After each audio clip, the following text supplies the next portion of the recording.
mempengaruhi perkembangan dan pertumbuhan individu. Dalam kehidupan anak ada dua proses secara kontinu, yaitu pertumbuhan dan perkembangan. Proses ini disebut juga dengan interdependensi atau yang sering disebut juga saling bergantung satu sama lain. Pertumbuhan adalah perubahan secara psikologis sebagai hasil dari proses pematangan fungsi-fungsi fisik yang berlangsung secara normal pada anak yang sehat dalam perjalanan waktu tertentu. Pertumbuhan berkaitan dengan perubahan kuantitatif yang menyangkut peningkatan ukuran dan struktur biologis. Hasil pertumbuhan berwujud bertambahnya ukuran-ukuran kuantitatif badan anak seperti besar, panjang, berat, dan kekuatannya. Makin sempurnanya sistem jaringan, saraf, dan perubahan-perubahan struktur jasmani lainnya. Faktor-faktor yang mempengaruhi pertumbuhan yang kurang normal yaitu pertama, faktor-faktor yang terjadi sebelum lahir seperti kekurangan nutrisi pada ibu janin terkena virus, kerasinan sewaktu bayi, ada dalam kandungan, terkena infeksi oleh bakteri sifilis, kena penyakit TBC, kolera, tifus, dan lain-lain. Kedua, faktor ketika lahir atau saat kelahiran antara lain pendarahan pada kepala bayi pada saat dilahirkan dan efek susunan saraf pusat karena proses kelahiran bayi yang dilakukan dengan bantuan transfer losing. Ketiga, faktor yang dialami bayi sesudah lahir antara lain pengalaman traumatik pada kepala bagian dalam terluka karena kepala bayi janin terpukul dan gangguan berbagai jenis penyakit. Keempat, faktor psikologis antara lain karena bayi ditinggalkan ibu, ayah, atau kedua orang tuanya. Sebab lain ialah anak dititipkan pada suatu lembaga seperti rumah sakit, rumah piatu, dan lain-lain, sehingga mereka kurang sekali mendapat perawatan jasmani dan cinta kasih sayang orang tuanya. B. Perubahan-perubahan dalam pertumbuhan dan perkembangan. Perubahan-perubahan meliputi beberapa aspek baik fisik maupun psikis. Perubahan tersebut terdiri dari 4 kategori utama, yaitu yang pertama, perubahan dalam ukuran. Yang berat bayi ketika lahir sekitar 3 kg, setelah 6 bulan mencapai berat sekitar 8 atau sampai 9 kg. Yang kedua, panjang bayi ketika lahir sekitar 50 cm, setelah 1 tahun kemudian berubah menjadi sekitar 60 cm. Yang kedua, perubahan dalam perbandingan. Dari segi fisik, misalnya terjadi perbandingan antara besar kepala dan anggota badan. Yang kedua, perbandingan antara yang tidak real, yang khayal dengan hal yang rasional. Yang ketiga, dalam perkembangan sosial terjadi perubahan dalam perbandingan misal dari anak bermain sendiri, bermain dengan saudara, dan bermain dengan teman-teman sebagainya yang lainnya. Yang ketiga, perubahan untuk mengganti hal-hal yang lama. Pada bayi terdapat kelenjar buntu yang disebut kelenjar timus pada daerah dada yang sedikit demi sedikit mengalami atrofi, penyusutan, dan menghilangkan setelah dewasa. Bahasa bayi yang kurang jelas lama-kelamaan semakin hilang dan diganti dengan perkataan yang lebih jelas. Keempat, perubahan untuk memperoleh hal-hal yang baru. Ketika bayi lahir belum punya gigi, namun dalam perkembangan terjadi perubahan yaitu bertumbuh gigi anak secara bertahap. Yang kedua, menjelang usia remaja bertumbuh bulu-bulu ketiak, bulu sekitar alat kelamin, tumbuh kumis pada laki-laki yang sebelumnya tidak ada. Dan dari segi mental akan bertambah pembendarahan kata-kata dan kekayaan bahasanya. Berbagai pengetahuan dapat diperoleh terutama dari lingkungan pendidikan formal. Nilai dan norma moral akan terasa semakin mengikat. C. Aspek-aspek pertumbuhan dan perkembangan. Yang pertama, pertumbuhan fisik. A. Pertumbuhan sebelum lahir. Dimulai dari suatu proses pertumbuhan sel, telur, dan sperma yang berbentuk suatu sel kehidupan yang disebut embrio. Embrio manusia yang telah berumur 2 bulan berukuran sekitar 2,5 cm dan disebut janin atau fetus. Setelah 3 bulan, janin atau fetus tersebut telah berbentuk menyerupai bayi dalam ukuran kecil. Masa sebelum lahir merupakan pertumbuhan dan perkembangan manusia yang sangat kompleks karena merupakan awal terbentuknya organ-organ tubuh dan seterusnya. Jaring-jaring saraf dan berbentuk sistem yang lengkap. Pertumbuhan dan perkembangan janin berakhir pada saat kelahiran. B. Pertumbuhan setelah lahir. Proses pertumbuhan fisik manusia berlangsung sampai masa dewasa. Pertumbuhan fisik anak dibagi menjadi 4 periode utama. 2 periode ditandai dengan pertumbuhan yang cepat, dan 2 periode lainnya dicirikan oleh pertumbuhan yang lambat. Selama periode pralahir dan 6 bulan setelah lahir, pertumbuhan tubuhnya sangat cepat. Pada akhir tahun pertama kehidupan pasca lahirnya, pertumbuhan seorang bayi memperlihatkan tempo yang sedikit lambat dan kemudian menjadi stabil sampai anak memasuki tahap kematangan kehidupan seksualnya. Hal ini dimulai ketika anak berusia sekitar 8-12 tahun. Mulai saat itu sampai anak berusia 15-16 tahun, pertumbuhan fisiknya akan sangat cepat. Dan biasanya masa ini disebut ledakan pertumbuhan pubertas. Periode ini kemudian disusul dengan periode tenang kembali sampai ia memasuki tahap dewasa. 2. Intelek. Intelek atau daya pikir berkembang sejalan dengan pertumbuhan saraf otak. Karena pikiran pada dasarnya menunjukkan fungsi otak, maka kemampuan intelektual disebut dengan kemampuan berpikir. Pertumbuhan saraf yang telah matang akan diikuti oleh fungsinya dengan baik. Perkembangan intelek akan diawali dengan kemampuan mengenal, yaitu untuk mengetahui dunia luar.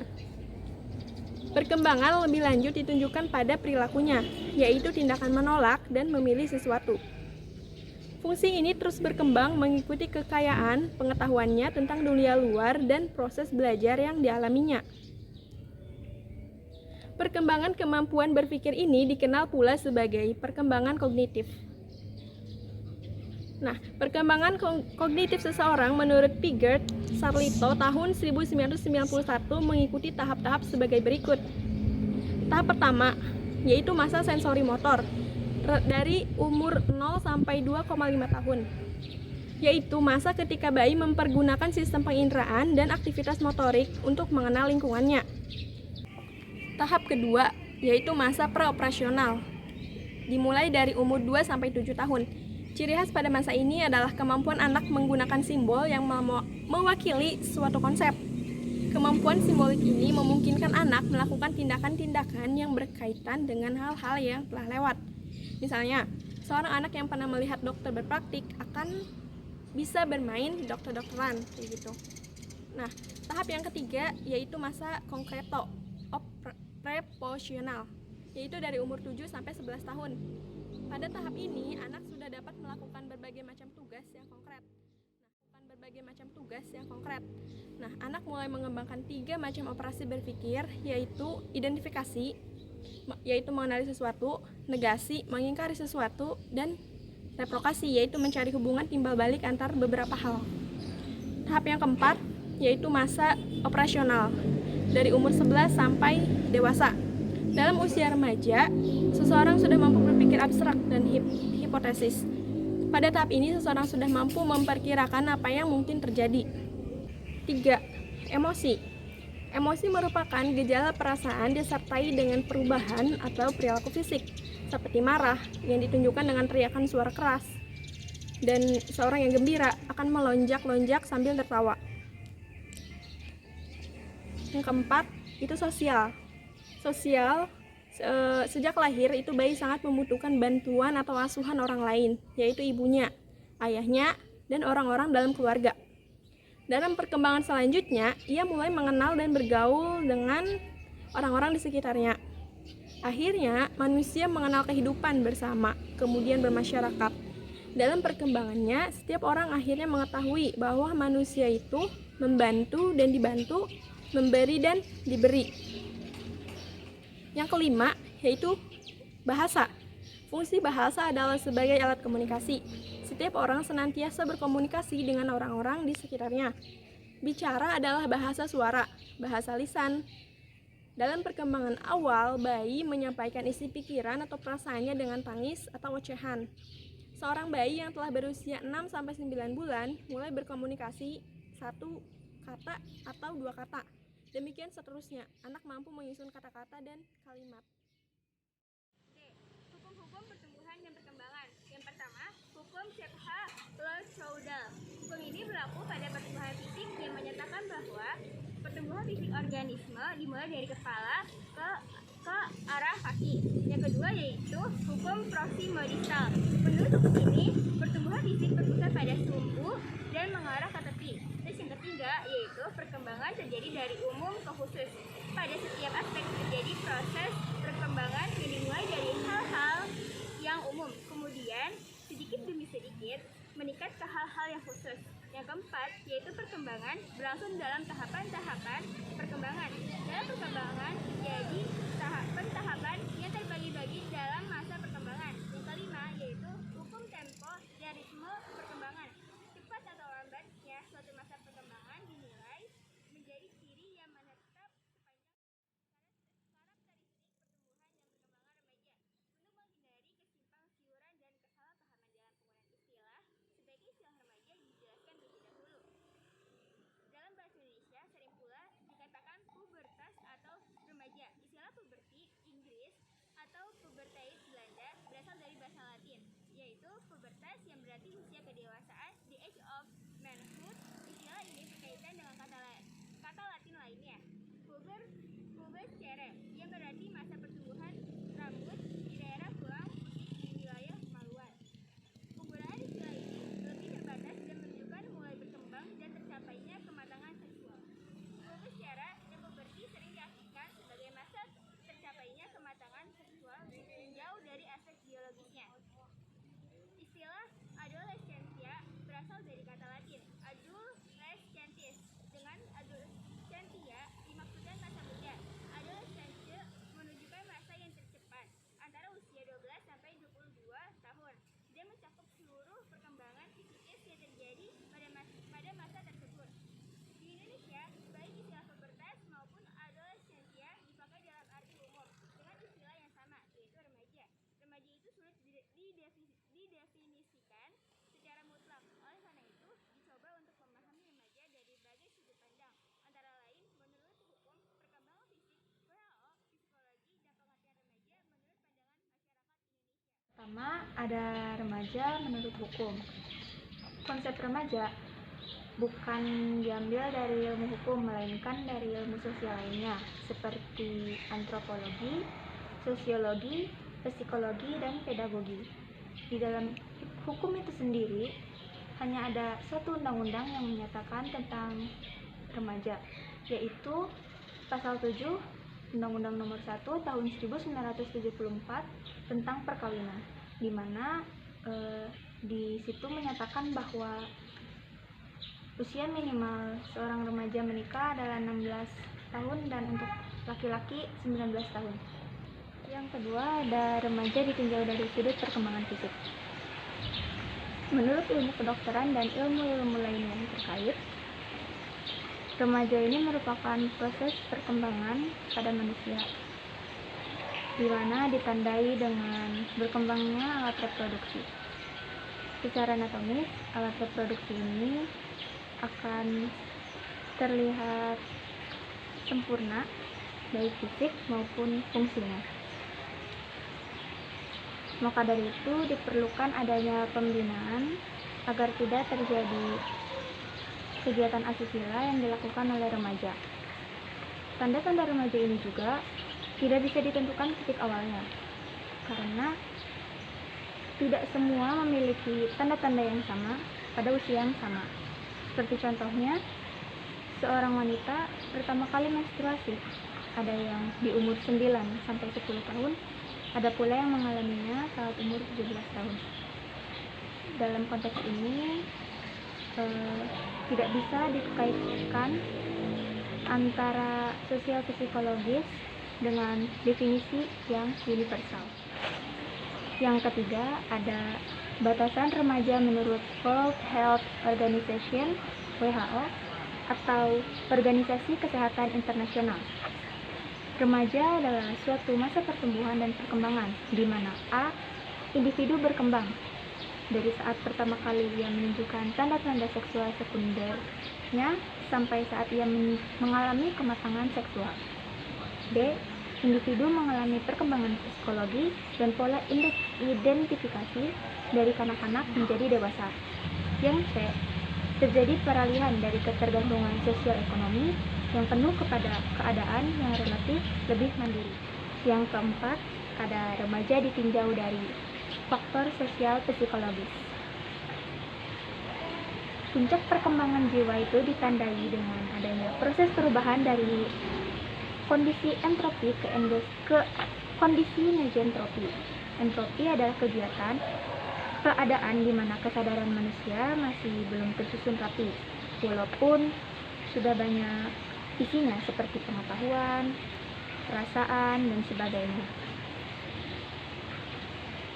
Kondisi entropi ini lambat laun akan tersusun menjadi kondisi negatif entropi atau mezentropi.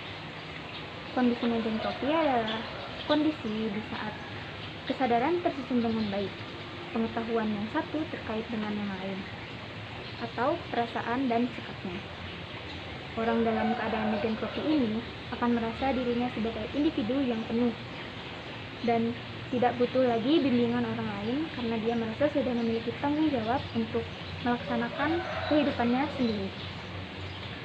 Penelitian yang dilakukan oleh Pitara menemukan bahwa di kalangan suku-suku primitif yang banyak tabu seksualnya, dilaksanakan ritual pubertas, yaitu upacara pada saat anak-anak menunjukkan tanda pubertasnya. Dengan ritual tersebut, anak tidak lagi meragukan identitas dan perannya di kalangan sosial. Ia diperlakukan dan juga harus berlaku sebagai orang dewasa. Definisi remaja untuk masyarakat Indonesia. Sebagai pedoman umum, untuk remaja Indonesia dapat digunakan batasan usia 11-24 tahun dan belum menikah. Pertimbangan-pertimbangannya adalah sebagai berikut. Yang pertama, usia 11 tahun adalah usia di mana pada umumnya tanda-tanda seksual sekunder mulai tampak. Dan yang kedua, di banyak masyarakat Indonesia, usia 11 tahun sudah dianggap akil balik, baik menurut adat maupun agama, sehingga masyarakat tidak lagi memperlakukan mereka sebagai anak-anak. Yang ketiga, pada usia tersebut mulai ada tanda-tanda penyempurnaan perkembangan jiwa seperti tercapainya identitas diri. Yang keempat, batas usia 24 tahun merupakan batas maksimal, yaitu untuk memberi peluang bagi mereka yang sampai pada batas usia tersebut masih menggantungkan diri pada orang lain, belum punya hak-hak penuh sebagai orang dewasa. Golongan ini cukup banyak terdapat di Indonesia, terutama di kalangan masyarakat kelas menengah ke atas, yang mempersyaratkan berbagai hal, terutama pendidikan setinggi-tingginya, untuk mencapai kedewasaan. Dalam kenyataannya, cukup banyak pula orang yang mencapainya kedewasaannya sebelum usia dini. Status perkawinan sangat menentukan, karena arti perkawinan masih sangat penting di masyarakat. Secara menyeluruh, seorang yang sudah menikah pada usia berapapun dianggap dapat diperlakukan sebagai orang dewasa penuh, baik secara hukum maupun dalam kehidupan masyarakat dan keluarga. Rentang usia dalam masa remaja tampak ada beberapa pendapat. Walaupun tidak terjadi pertentangan, Bigot Coston dan Palin mengumpulkan bahwa masa pubertas berada dalam usia antara 15-18 tahun, dan masa adolescence dalam usia 18-21 tahun.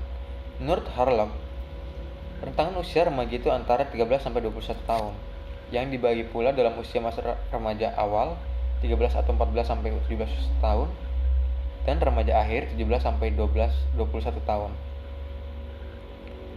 WHO menetapkan batas usia 19-20 tahun sebagai batasan usia remaja. WHO menyatakan walaupun definisi di atas terutama didasarkan pada usia kesuburan wanita, batasan tersebut berlaku juga untuk remaja pria, dan WHO membagi kurun usia dalam dua bagian, yaitu remaja awal 10-14 tahun dan remaja akhir 15-20 tahun.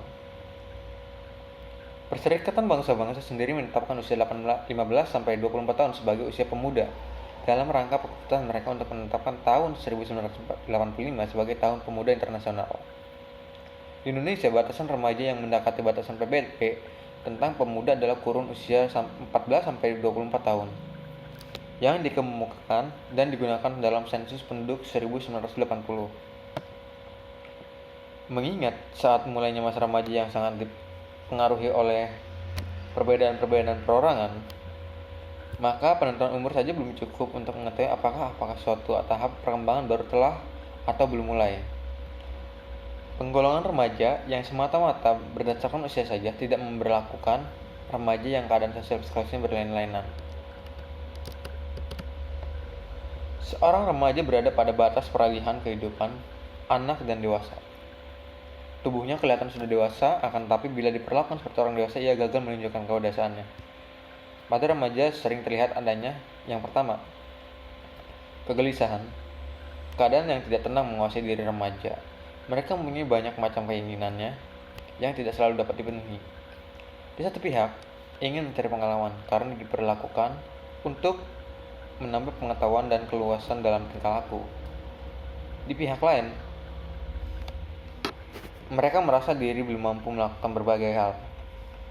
Yang kedua, pertentangan yang terjadi dalam diri mereka juga menimbulkan kebingungan, baik bagi diri mereka maupun orang lain. Pada umumnya, timbul perselisihan dan pertentangan pendapat dan pandangan antara si remaja dan orang tua. Selanjutnya, pertentangan ini menyebabkan timbulnya keinginan remaja yang hebat untuk melepaskan diri dari orang tua, akan tetapi keinginan untuk melepaskan diri ini ditentang lagi oleh keinginan rasa aman di rumah. Mereka tidak berani mengambil resiko dari tindakan meninggalkan lingkungan yang aman di antara keluarganya. Tambahan pula keinginan untuk melepaskan diri secara ekonomis, untuk tidak selalu memperoleh bantuan dari keluarga dalam hal keuangan. Yang ketiga, berkeinginan besar untuk mencoba segala hal yang belum diketahuinya. Mereka ingin coba apa yang dilakukan oleh orang dewasa. Remaja pria mencoba untuk merokok secara sembunyi-sembunyi, seolah-olah ingin membuktikan apa yang dilakukan oleh orang dewasa dapat pula dilakukan oleh si remaja. Remaja putri mulai bersolek menurut mode dengan kosmetik terbaru. Keinginan mencoba pada remaja ini dapat berakibat negatif apabila mereka diajak untuk mencoba menghisap ganja atau menyuntik morfin. Malah petaka akan dialami sebagai akibat penyaluran yang tidak ada manfaatnya. Dalam bidang seksual, keinginan besar untuk mendapatkan kepuasan dilakukan dengan onani atau masturbasi. Dengan kata lain, gejala onani atau masturbasi ini merupakan penyaluran seksual yang semu. Hal ini ada yang menganggap tabu karena menodai diri, tetapi ada pula yang menganggap normal karena merupakan upaya untuk menghilangkan ketegangan serta sekaligus merupakan upaya menghindari larangan norma sosial dan hukum.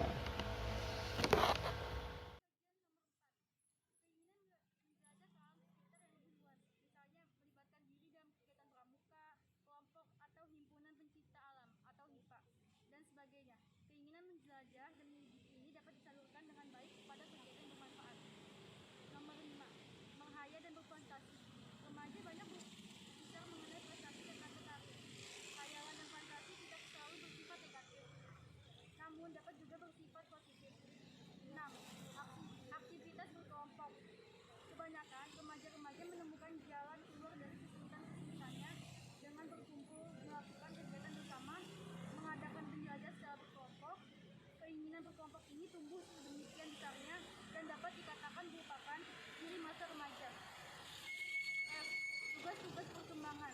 Perkembangan adalah suatu proses yang menggambarkan perilaku kehidupan sosial psikologi manusia pada posisi yang harmonis dalam lingkungan masyarakat yang lebih luas dan kompleks. Pada jenjang kehidupan remaja, seseorang telah berada pada posisi yang cukup kompleks, di mana dia telah menyelesaikan tugas-tugas perkembangannya seperti mengatasi sifat ketergantungan pada orang lain, memahami norma-norma pergaulan dengan teman sebaya, dan lain-lain. Tugas-tugas perkembangan tersebut dikaitkan dengan fungsi belajar, karena pada hakikatnya perkembangan kehidupan manusia dipandang sebagai upaya mempelajari norma kehidupannya dan budaya masyarakat agar dia mampu melakukan penyesuaian diri dengan baik di dalam kehidupan nyata. Menurut Tafigus Dison mengemukakan 10 jenis tugas perkembangan remaja sebagai berikut. Yang pertama, mencapai hubungan dengan teman lawan jenisnya secara lebih memuaskan dan matang. Yang kedua, mencapai perasaan seks dewasa dan menerima keadaan badannya dan menggunakannya secara efektif. Yang keempat, mencapai kebebasan emosional dari orang dewasa. Yang kelima, mencapai kebebasan ekonomi. Yang keenam, memilih dan menyiapkan suatu pekerjaan. Yang ketujuh, menyiapkan perkawinan dan kehidupan berkeluarga. Yang kedelapan, mengembangkan keterampilan dan konsep intelektual yang perlu bagi warga yang kompleks.